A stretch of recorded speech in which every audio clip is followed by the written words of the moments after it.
మన ప్రభువును రక్షకుడైన యేసుక్రీస్తు నామంలో కృపయు సమాధానం మీకు కలుగును గాక. హల్లెలూయా.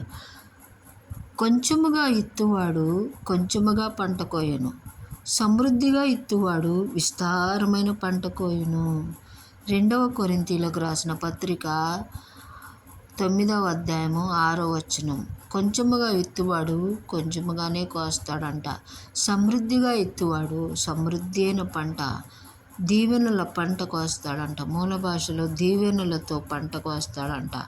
అట్టి దీవెనల పంట కావాలి అంటే విస్తారంగా మనం విత్తాలి.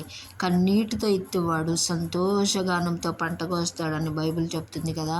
మనం దేవుని పొలంలో కన్నీటితో విత్తనములు విత్తితే ఆ విత్తనములు ఫలభరితంగా మారి విస్తారమైన పంటను కోయటానికి మనం సమర్థులు, శక్తిమంతులుగా దేవుడు మనల్ని తీర్చిదిద్దుతాడు. Praise lord. ఆయన చేతిలో అంబుల పొదును పొదులుకొని మనము ప్రతి విషయంలో ఆయన చేతికి అప్పగించుకొని ఆయన చేతి నీడలో మనం ఆయన బలాన్ని మనం పొందుకుంటూ ఆయన కృపలో మనం ముందుకు సాగుదాం గాక. Praise lord. హల్లెలూయా. విస్తారమైన పంటను కోస్తూ సమృద్ధి అయిన జీవంతో సంతోష గానముతో ఆయన స్తుతిస్తూ గణపరుస్తూ ఆయన కృపలో మనం ముందుకు సాగుదాం గాక. Praise lord. హల్లెలూయా.